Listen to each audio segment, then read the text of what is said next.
Welcome to Ira's Everything Bagel, where I talk with intriguing people about everything, their passions, pursuits, and points of view. Do you ever get the feeling that life is more complicated than it has to be, that maybe all you need to do is wash your hands with soap and water and everything else takes care of itself? Well, my guest today has a passion for soap and simplicity. She's green blogger Lisa Bronner. She's the granddaughter of Emmanuel Bronner, the founder of Dr. Bronner's, the family-owned maker of the top-selling natural brand of soaps and body care products in North America. Lisa is author of the new book, Soap and Soul, a practical guide to minding your home, your body, and your spirit with Dr. Bronner's magic soaps. The book is published by Countryman Press. It's an imprint of W.W. Norton and Company. It's available for pre-order now on Amazon and Barnes & Noble, and the official release date is October the 10th. For more information about the book, go to soapandsoulbook.com, and for everything about Lisa, go to lisabronner.com, and you can follow her on Facebook and YouTube. And Lisa, welcome to the show. Thanks so much, Ira. I'm glad to be here. Well, full disclosure, I was aware of Dr. Bronner's magic soap longer than you've been alive. So just want to get out that for the record. I love it. I love hearing people's Dr. Bronner stories. Yes, my memory of it is that there was always some magical element. I know it's magic soap. We can talk about that, but it was just the fact that there was always this magical quality about it. And I kind of went off and on with it over the years. Currently, I'm on with it again, especially the hand soap, the bar soap, which I like, as opposed to the liquid for travel purposes. So without getting mired in all of that stuff, do you have any, and we're going to talk about the book, but do you have any special memories of your grandfather? Oh, absolutely. My grandfather was rather hard to forget. He was my only living grandparent. So on the grandparent front, he was all I knew, and that was my experience. And when I got older and I heard about other people's grandparent experiences, they weren't quite the same as mine. What you see of my grandfather on the label, all of the densely packed words, that was how he spoke every day, even with his very young grandchildren. And so going to visit him would be sitting with him in his living room and hearing him talk about whatever was on his mind that day. And it was all around the moral ABC. There would be a particular point he was mulling, and I don't know if many people know he was blind for all of my life. I didn't He know that. went blind in the right around 1970, really. The only time I knew him, he was blind and never learned Braille or typing. So his only communication way to record his thoughts was by speaking them to somebody else or by recording himself on a tape recorder, if we can go back that far. Of course. So those were my remembrances of him. And he passed away when I was 19, so I wasn't an adult in my interaction with him, and a lot of what he said went over my head. Well, you're right in your book about the fact that you were not connected directly with the brand and the family that way until much later in life, after you met your husband and you got into the business. I was fascinated by that. I didn't realize that was the case. And again, the book is called Soap and Soul, a practical guide to minding your home, your body, and your spirit with Dr. Bronner's magic soaps. And it's somewhat of not a memoir, but it certainly gives you an insight into you and the family as well. So it's not just a practical guide, which is why I wanted to have you on. It serves two purposes, actually. And then your husband is involved, obviously, in the company as well. Do you think the next generation, because this is 5 generations, do you think the next generation is going to be involved as well? We are certainly having those conversations right now. They are still rather young. As I discuss in the book, my generation came into stewardship of the company very early because my dad, Jim, passed away quite young. He was 59, and my brother David, the oldest of me and my siblings, he was only 24 when he took over leadership of the company. And so our next generation is just coming into adulthood now, and we would like to give them the same choice that each of us had. As you mentioned, I discuss in the book how we all had our own circuitous journey to currently working for the company. None of us were on a trajectory. We all had gone off to do other things. Even David was a social worker in Boston before coming. And so we'd like to give our children the same opportunity. So they're in that now, the oldest of the next generations in their 20s, and we'll see. But I can't promise one way or the other. But we still have many years of our generation, not nearing the end yet. So No, it doesn't look uh, like you're on your last legs. Correct. not yet.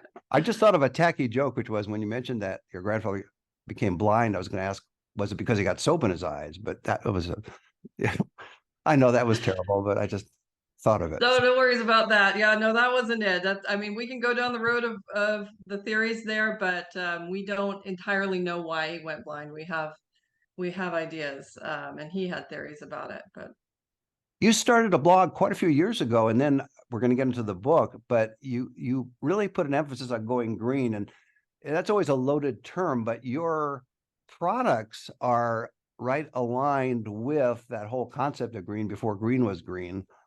In other words, you were green before green was green, and in essence, or seems to be.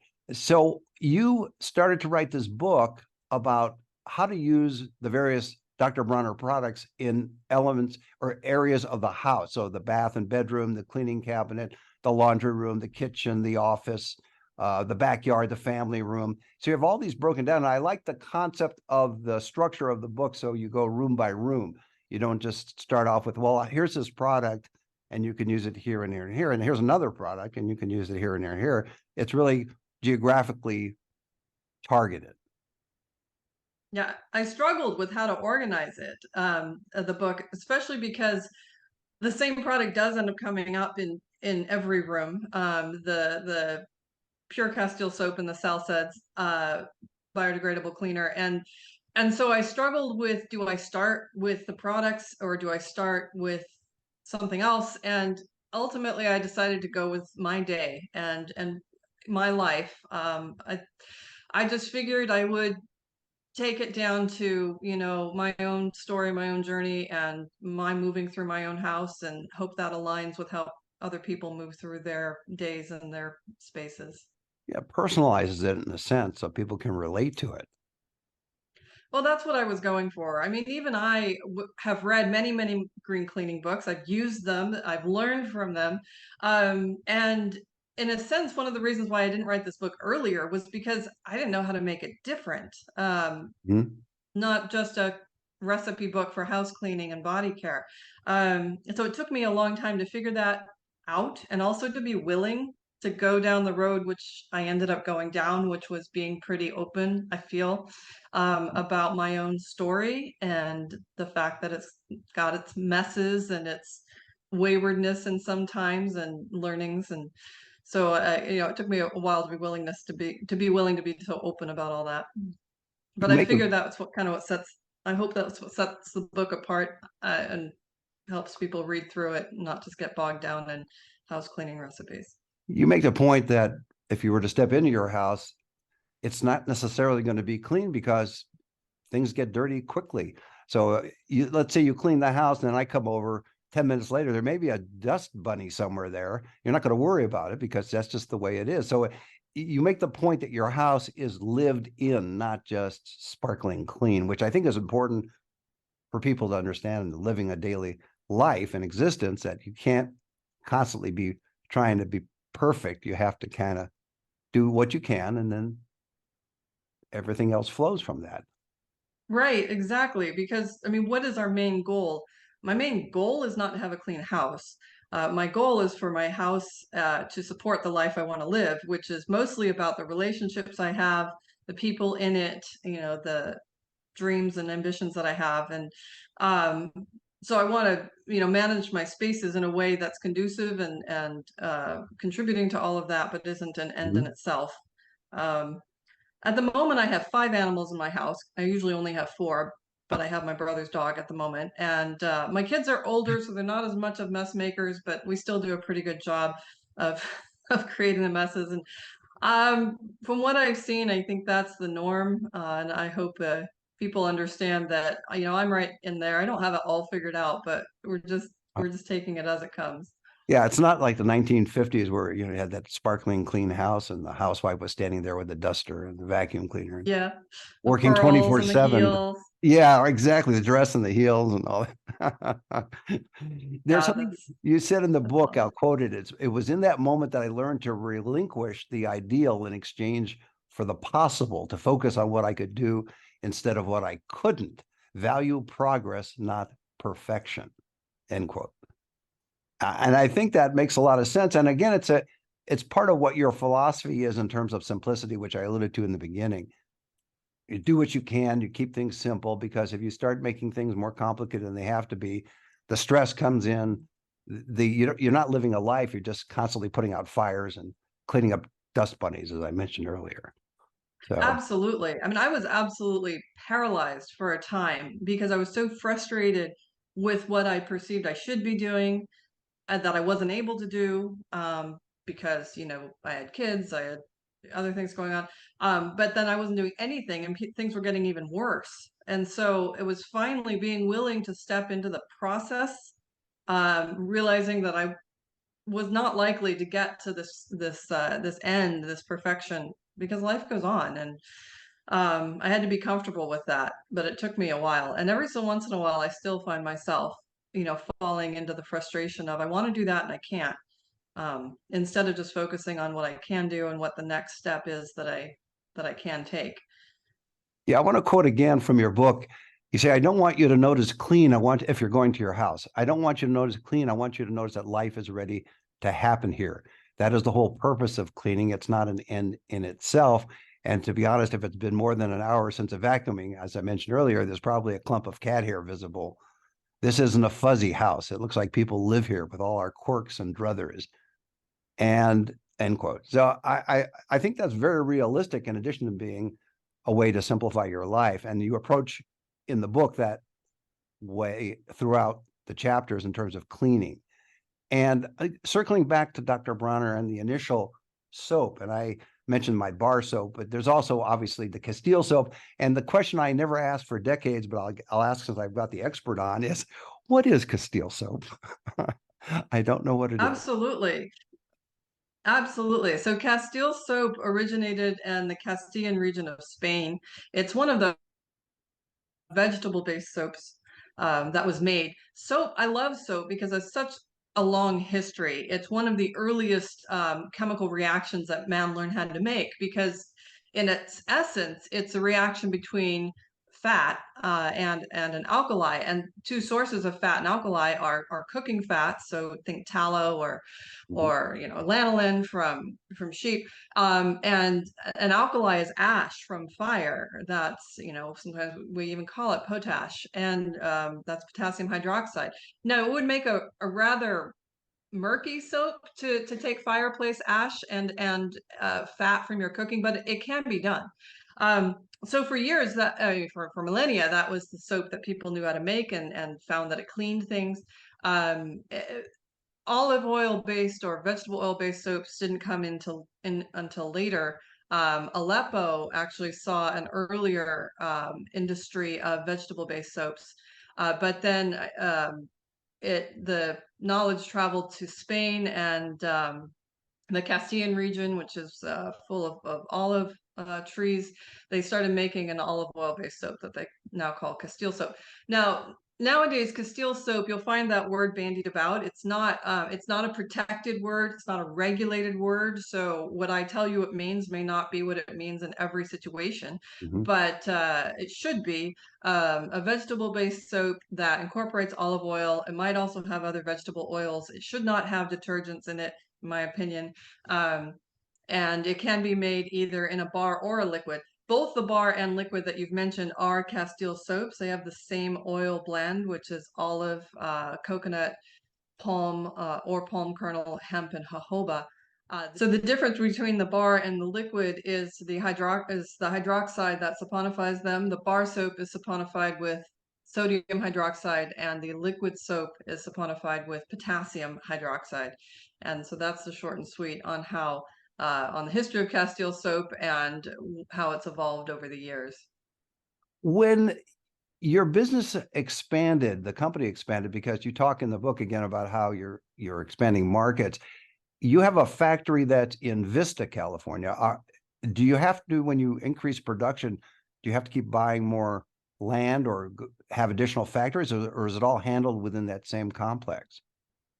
It's all handled within that complex, and we still have capacity left within it. Um, I will say that my husband, who is chief of operations, very much keeps his eye looking down the road because this stuff takes time and you have to anticipate your growth.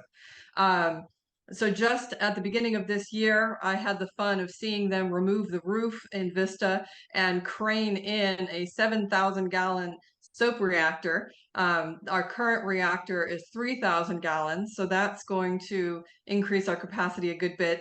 The new reactor is still being installed. It's not in use yet, but that will definitely increase what we're able to do. So far we are able to keep everything in the one site in Vista, in northern San Diego County. So down the road, who knows? Maybe there will be a need to have multiple sites. Do you give public tours of the factory? We don't give public tours of the factory. It's a very popular question. And honestly, I wish we could because it is a fascinating place and very inspiring to walk through, to smell all the essential oils, to see the processes. But even when we moved into this larger site in 2013, we thought we would have the space to do public tours, but we quickly filled it, and it's honestly not safe. Even Yeah. I walking through the factory floor have to dodge forklifts. Um, because we don't have those, I do have two videos that I did for the many people who ask. There's a liquid soap production tour and a bar soap production tour. So hopefully that'll tide people over until we have some way to bring them in. I wish I Yeah, could share it more. great idea. Getting back to the book, and again, it's a long title. I don't know if it's your title or somebody suggested the title, but it's long. It's Soap and Soul, a practical guide to minding your home, your body, and your spirit with Dr. Bronner's magic soaps. What was your main focus on writing the book? What was the message that you wanted to get out to people? Again, because I mentioned earlier, it's a mix of a little bit of a memoir, but also very practical advice. So I'll shut up now and let you tell us what your main focus of the book was.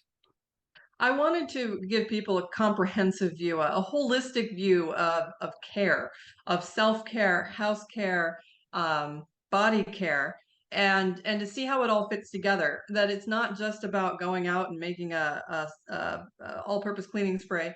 That there really is a principle behind this about dialing things back, about simplifying your routines, simplifying the products you use, simplifying the chemicals you bring into your life, even simplifying the inputs you have into your mental and emotional state.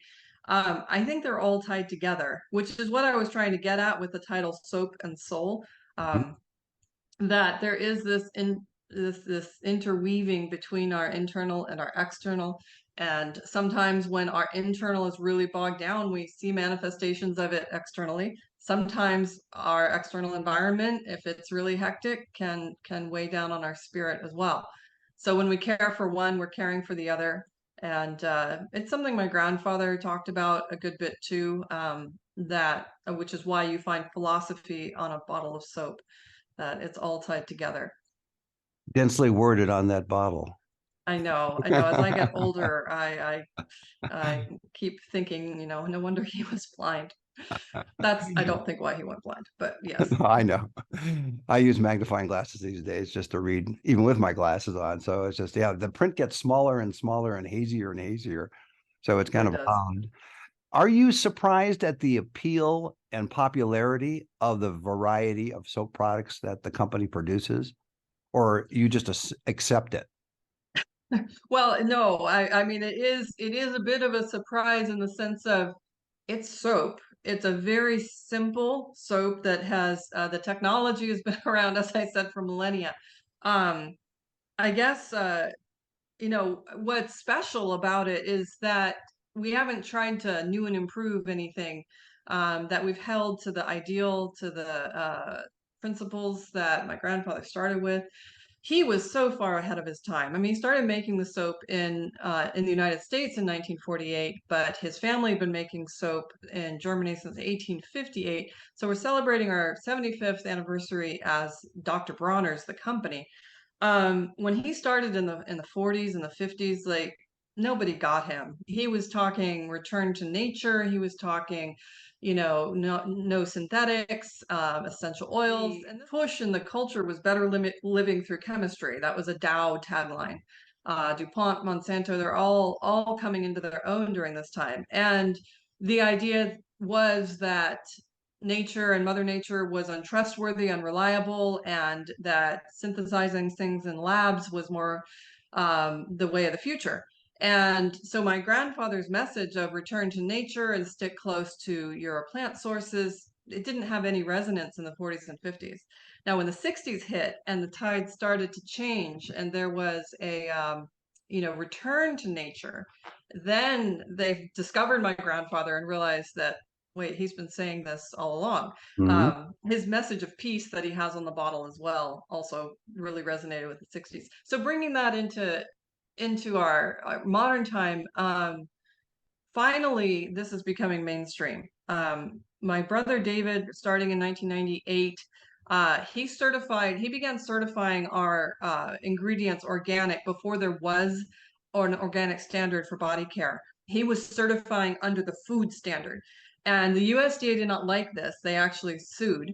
And my brother turned around and countersued and won that there was no reason why he couldn't take food grade certified coconut oil and put it in soap. Now there is a standard for body care, specifically for body care and house care for organic, but he was on the beginning of that. And I think this idea or this history of Dr. Bronner's always being willing to go ahead of the trend and go ahead of the curve, be the guinea pig, the trailblazer. We fought a lot of battles. Hemp legalization was another massive one that we're on the other side of. So, and people are also realizing that the chemicals that we bring into our everyday lives through our body care and our house care do matter. And so there's been a big shift towards natural products, which has helped Dr. Bronner's sales. In your book, you talk about it being a book about simplicity. You do get into a couple of chemical and technical terms, which my eyes started to glaze over with. I tried to stay with it, but it was tough. But it's really a good education in terms of what things are going into your body and to be aware of and these terms. So that part actually is good that it's there. And eventually, when I have enough coffee, I'll get through that section where it's just a little too technical for my pea brain. But My mom said the same thing when she read it. She's like, I kind of skipped that part. I'm like, I get it. It's there if you want to read it, but that's why I put the heading. So if you want to skip to the next yeah, heading. exactly. You took into account those of us who just, yeah, we want to just go to the other good stuff. So if you were pushed to name the most important thing in the book that you want to communicate, what would that be? And it could be a product, or it could be an approach, or it could be a philosophy. That's up to you. So what would be that one thing you'd want to get across to people? And of course, they can go to your blog too. It's lisabronner.com, going green, and just being able to follow you. How long have you had the blog? It's at least what, 15 years or more? Yes, 15 years this year. Yeah, Yes. there you go. So, what would be the most important takeaway from the book? That's a good term. The most important takeaway from the book.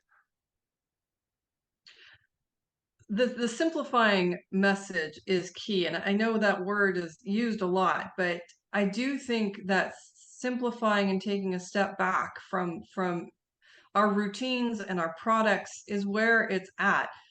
Body care does not begin with the products we put on ourselves. Body care begins with our lifestyle, with the food that we eat, with the water we drink, and the sleep and the exercise and the relaxation. That's where body care begins. Home care is the same way. Home care does not begin with the product we use to clean our counters. Home care begins with a lifestyle and what you're bringing into the house. So take a step back, dial it back, simplify.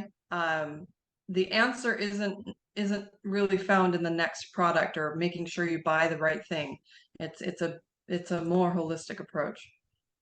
Do you use the products of Dr. Bronner too? You mentioned the animals in the house. You use them, the products to clean the animals? Oh yes, we're all cleaned with Dr. Bronner's head to toe. Yes, the dogs get their bath too. Um, Peppermint, lavender is great on them. Now for the cats, I have three of those. The cats, I only use the unscented, and I do not bathe cats very often. They don't like it, neither do I. So, but cat systems are more impacted by essential oils, and so I use the unscented on them when I need to. Right. I'm in favor of unscented. So I saved the best question for last, the most important question for last, and that is, where did that designation magic soap come from? The first use of the term magic soap was in a Vogue article in 1973, and I think my grandfather was rather charmed by it. Um, and I think they called it magic soap because my grandfather was a bit of an eccentric sort, and he, you know, espoused this philosophy on a soap label.